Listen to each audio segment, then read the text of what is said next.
Hey, let's play another game. Actually, let's start playing some games. I've just been giving you info. Let's go. Let's go find the exact value of theta. The exact value. The thing is, this is an irrational number. It's like pi.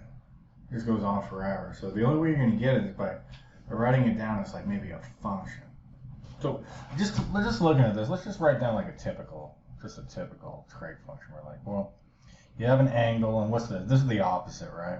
That's the opposite from that angle, and this one's the hypotenuse.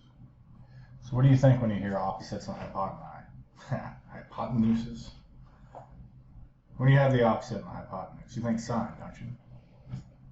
You're like, all right, cool. So we would know that sine of theta is equal to 3 over 5.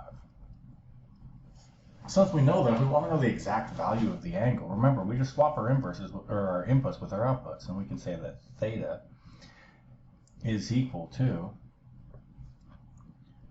sine inverse of 3 over 5. That's the exact value. The way we find the value of angles in trigonometry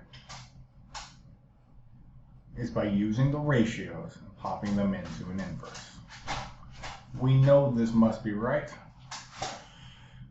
It's got to be good because all of the angles we're looking at here have to be between 0 and 90 degrees. 0 and pi over 2. All inverses are defined in the first quadrant for angles between 0 and 90 degrees. Let's try another. Now, phi is up top. So from phi, we look and we see, well, that 3 is now the adjacent side and the 5 is the hypotenuse. I don't think I need to tell you that goes with cosine. The adjacent and the hypotenuse. So we say phi is equal to, and we just go, it's cosine inverse of 3 over 5. Go, then you punch it into a calculator.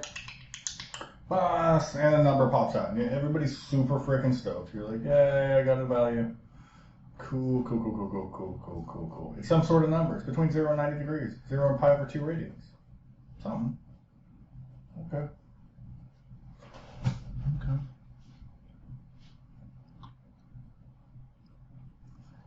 Oh, shoot.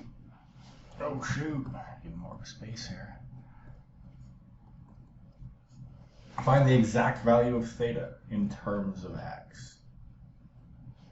Well, yeah, we'll just start right here. Be like, well, that's the opposite. This one's the adjacent.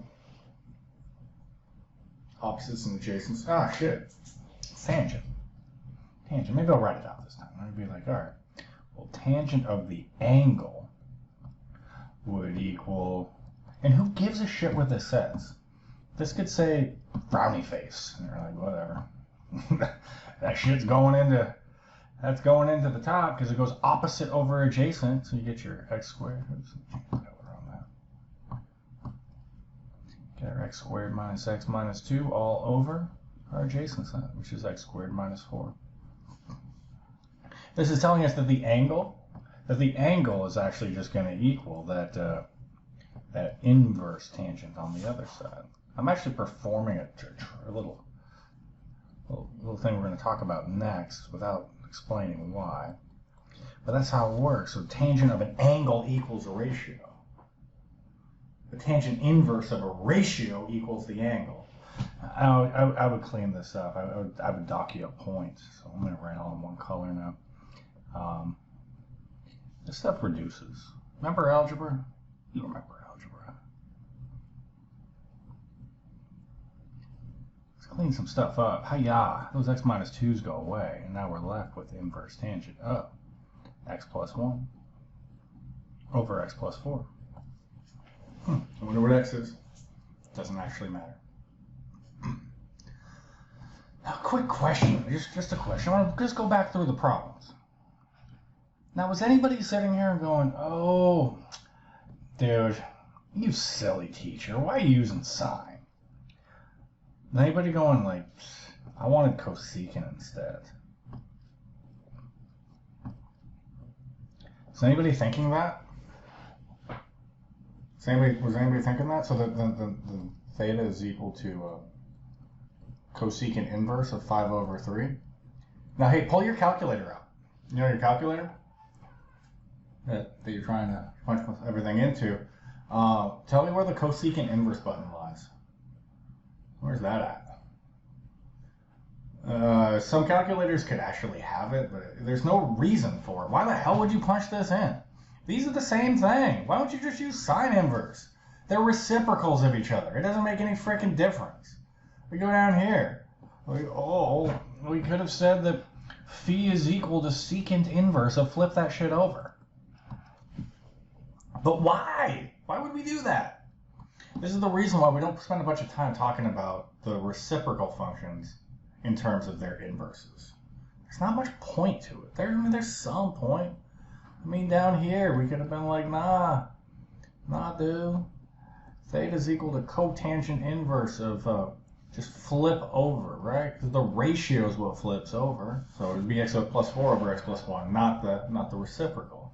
But why would we do that when we already have tangent inverse and those words pop up on your calculator? So hopefully you're grasping that concept. We're just swapping our angles and our ratios. We have some restrictions, and we're going to learn all about the restrictions in the next section. We're going to go big. You'll have a quiz as well. All right.